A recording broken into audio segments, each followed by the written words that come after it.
नमस्कार। पुनरुत्थान विद्यापीठ में आप सबका स्वागत है। मैं इंदुमती काटदरे। आज 5 जून रविवार, हर सप्ताह की तरह प्रश्नोत्तरी का कार्यक्रम। आज प्रश्न तो आए हैं, परंतु पूछने के लिए कार्यकर्ता उपलब्ध नहीं है, इसलिए मैंने ही प्रश्नों का चयन किया है और मैं ही उन प्रश्नों को दोहराऊंगी और फिर उत्तर भी दूंगी। एक प्रश्न है, आपके गुरुकुल विषयक अध्याय सुने। हमारी कल्पना से तो ये बहुत ही भिन्न है। अब हम गुरुकुल शुरू करना चाहें तो भी ये बातें इतनी कठिन हैं कि हम कर ही नहीं सकते। तो इतनी कठिन बातें प्रस्तुत करने से व्यवहार में किसको क्या लाभ होगा? उत्तर है, पहले तो बता दूं कि मैंने मुझे पूछे गए प्रश्नों का मेरी भाषा में प्रश्न बनाया है और फिर मैं ही उत्तर उसका दे रही हूँ। बात ठीक है। ये गुरुकुल की प्रस्तुति, गुरुकुल विषयक प्रस्तुति कठिन लगना, अव्यावहारिक लगना, सबके लिए संभव और सरल नहीं लगना स्वाभाविक है।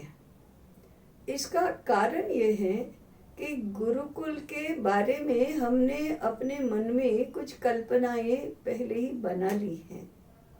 हमने जो कुछ उदाहरण देखे हैं वे भी यहाँ जो प्रस्तुति हो रही है उससे भिन्न है।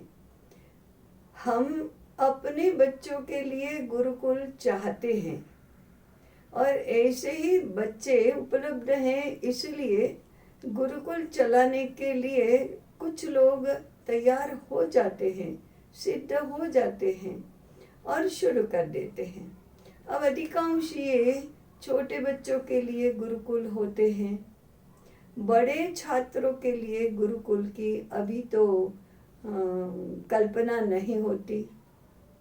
फिर जहाँ चलते हैं बड़े छात्रों के लिए, वहाँ भी वेद और वेदांग सिखाए जाते हैं। अब ऐसे गुरुकुल की तो यहाँ बात नहीं हो रही है।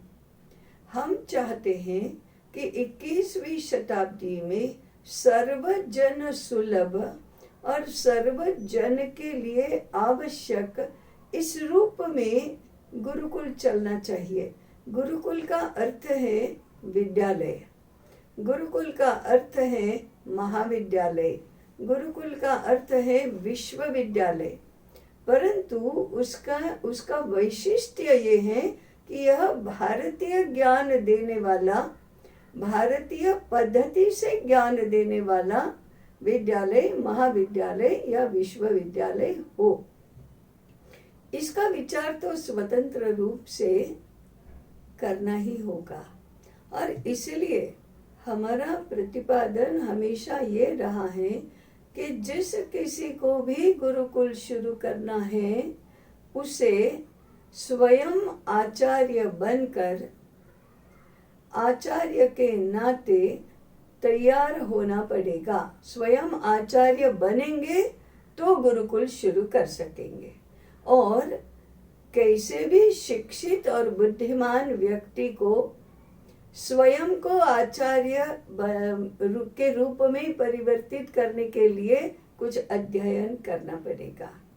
इसलिए अपनी बौद्धिक और हृदय की क्षमता के अनुसार कुछ 2-3 वर्ष गुरुकुल चलाने के लिए अध्ययन और अन्य व्यावहारिक विचार और व्यवस्था करने के लिए लगाएंगे, तब जाकर हम गुरुकुल शुरू कर सकेंगे, जिसको आज की भाषा में शिक्षा जहाँ से प्रारंभ होती है और जब तक चलती है उस रूप के विद्यालय को चलाने की सिद्धता न हो जाए।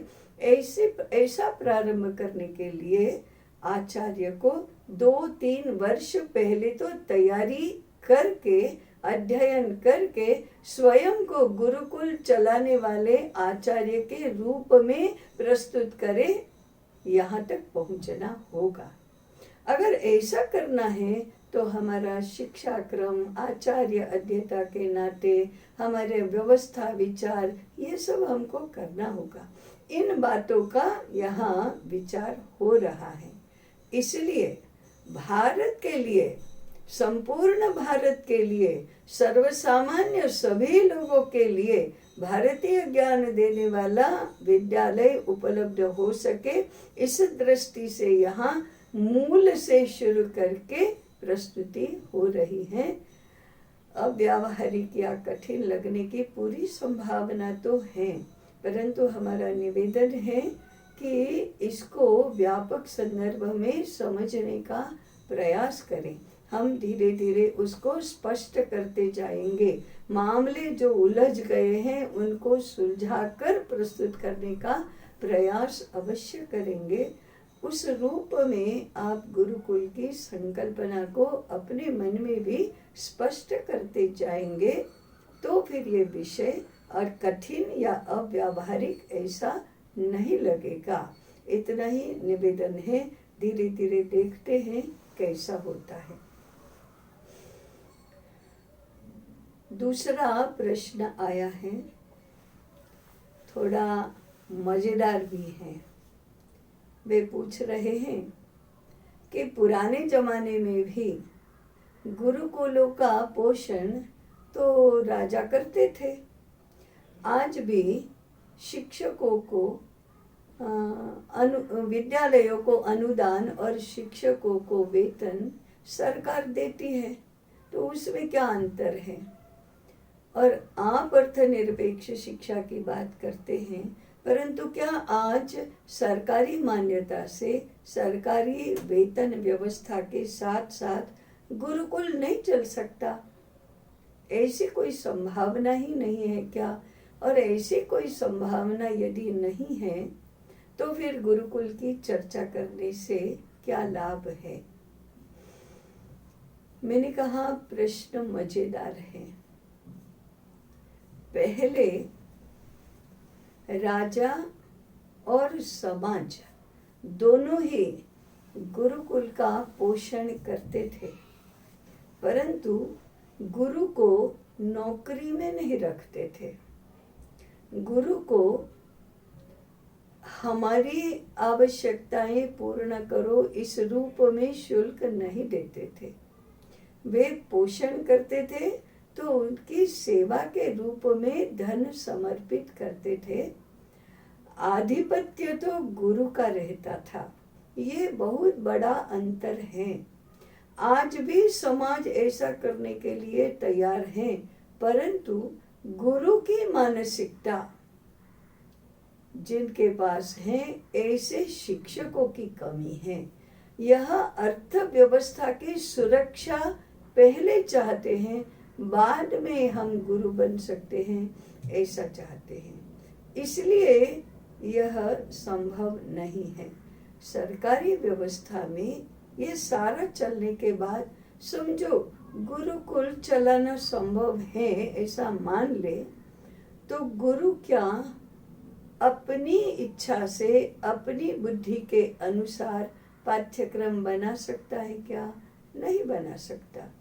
आज शिक्षा के क्षेत्र में भी निजी विद्यालय चलते हैं, उसमें कस्टमर वेंडर मॉडल चलता है। वो फीस देने वाले इतनी स्पष्टता से कस्टमर वेंडर मॉडल के बारे में विचार भी नहीं कर सकेंगे, बात भी नहीं कर सकेंगे, परंतु चलता तो इसी रूप में है। इनसे तो बाहर आना है, अर्थ सापेक्षता से बाहर आना है। इसका अर्थ है कि पहले भी एक वीडियो में आया ही था कि गुरुओं का, आचार्यों का, शिक्षकों का सम्मानजनक निर्वाह हो सके, यह व्यवस्था तो करनी ही चाहिए। उसकी अपेक्षा से भी हम अधिक दे सके, ऐसी व्यवस्था तो होनी ही चाहिए, और सुसंस्कृत समाज में ऐसी व्यवस्था होती भी है। परंतु कहीं ना कहीं ये मॉडल हमारा जो हमने खो दिया है, उसको पुनः स्थापित करने का प्रयास गुरु के द्वारा प्रारंभ होना चाहिए। उसे अपना दायित्व समझना चाहिए। बाद में सहायता करने के लिए तो सब तैयार हैं।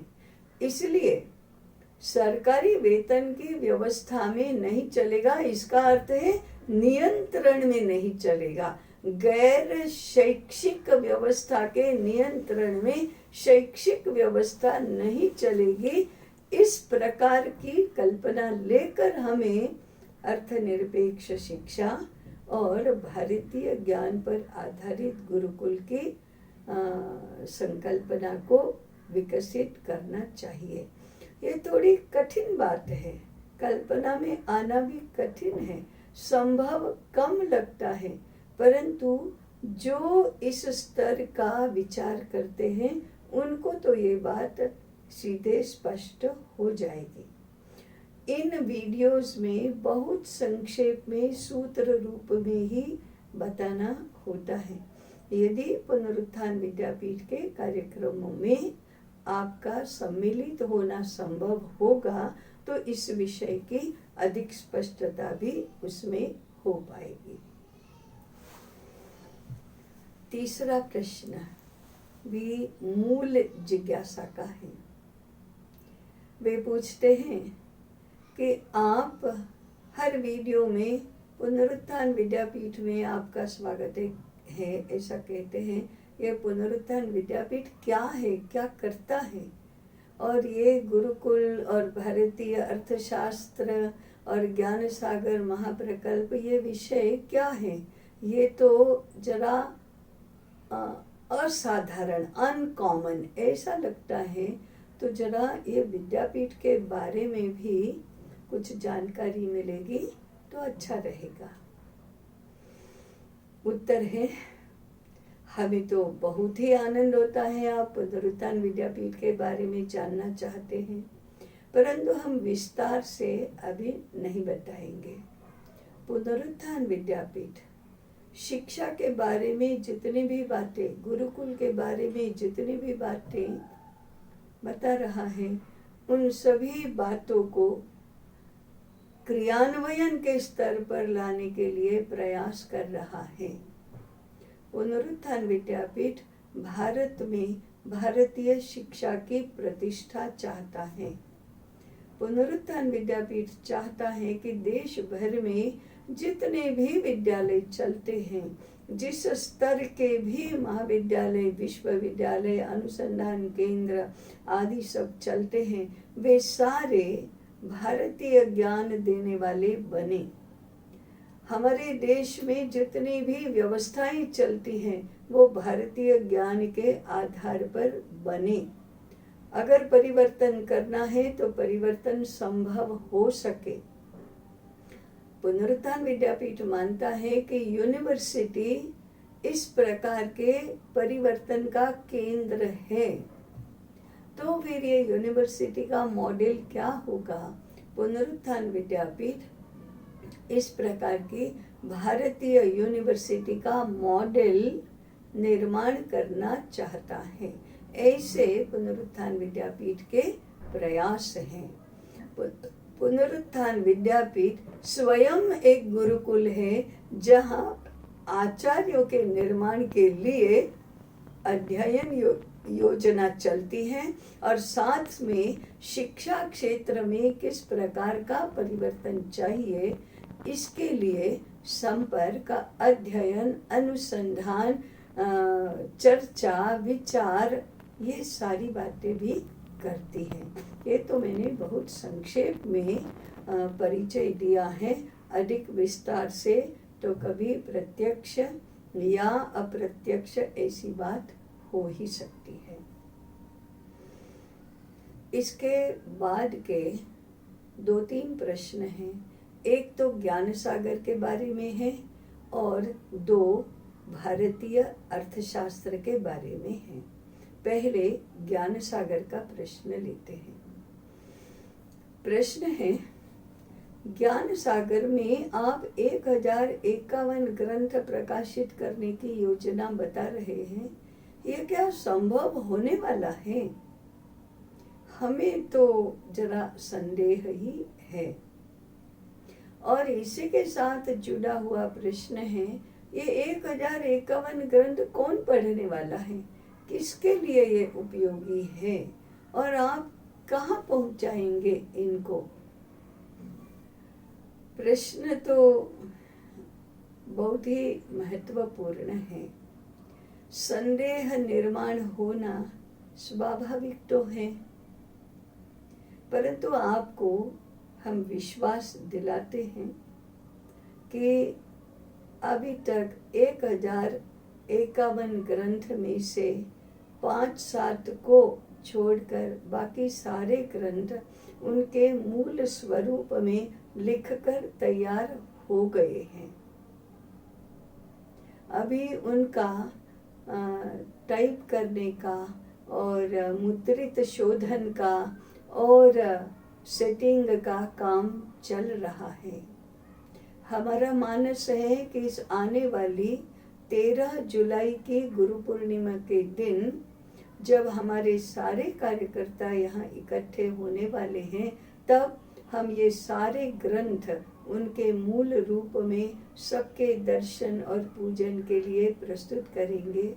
और उसके 6 महीने बाद रथ सप्तमी 28 जनवरी 2023 के दिन हम इनका प्रकाशन भी करेंगे।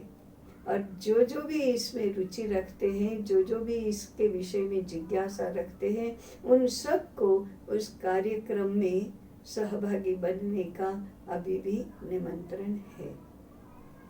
दूसरा प्रश्न है कि किसको पहुंचाएंगे, क्यों कर रहे, कोई पढ़ने वाला है क्या?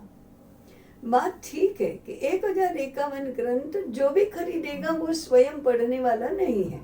ग्रंथालयों में 2, 5, 10 लाख पुस्तकें होती हैं, वो क्या कोई एक व्यक्ति पढ़ता है? नहीं पढ़ता है सब। तो ये सारे के सारे एक व्यक्ति पढ़ ले, इस दृष्टि से नहीं बने हैं। ये विद्यालयों के लिए, महाविद्यालयों के लिए, ग्रंथालयों के लिए संदर्भ सामग्री है।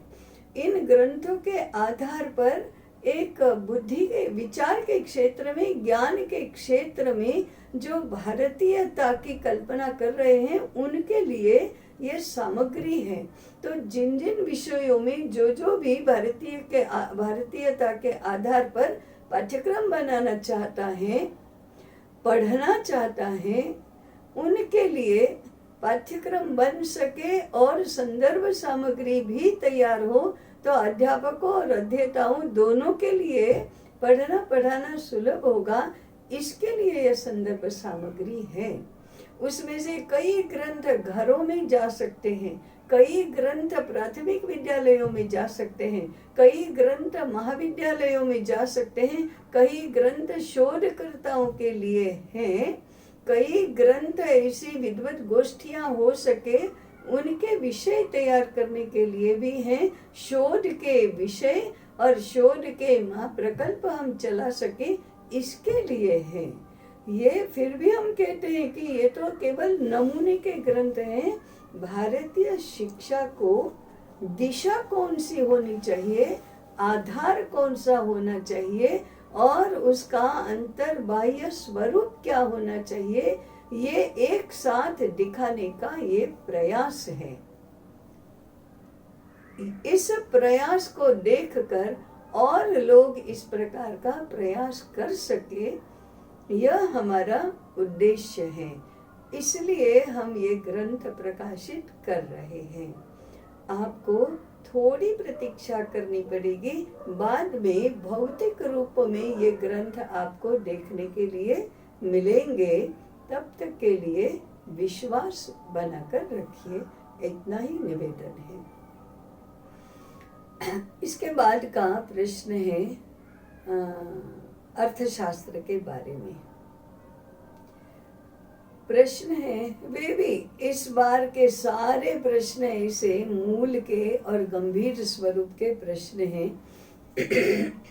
जिस प्रकार से आप श्रम प्रतिष्ठा की बात करती हैं, जिस प्रकार से आप समृद्धि और संस्कृति का क्षेत्र अलग रखने की बात कर रही हैं, जिस प्रकार से आप यंत्रों का उपयोग कैसे हो सकेगा इसकी बात करती है, जिस रूप में आप ऊर्जा की बात कर रही हैं, उन सब को देखते हुए लगता है कि भले ही तात्विक दृष्टि से, सैद्धांतिक दृष्टि से, आदर्श के रूप में ये सारी बातें सही और अच्छी लगती हों, तो भी आज तो ये संभव नहीं है।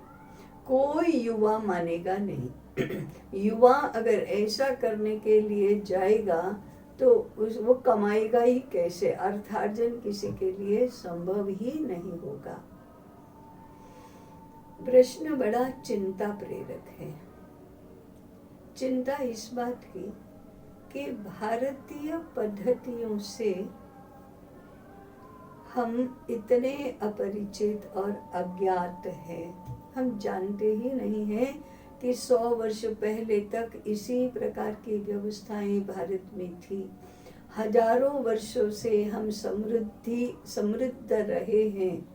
वैभव को हमने देखा है, वैभव की कल्पना हम कर सकते हैं। ऐसा भारत का आर्थिक इतिहास हम बिल्कुल ही नहीं जानते हैं। व्यवहार, अर्थ व्यवहार की बातें हम बिल्कुल ही नहीं जानते हैं। आज जिन यंत्रों के आधार पर उत्पादन, वाहन व्यवहार, बाकी सारा हमारा जीवन व्यवहार चलता है, उन यंत्रों का निर्माण तो 19वीं शताब्दी में हुआ है। जिस ऊर्जा से ये सारे यंत्र चल रहे हैं, उस ऊर्जा का आविष्कार और उपयोग भी 200 वर्ष भी नहीं हुए हैं उसका शुरू हुए।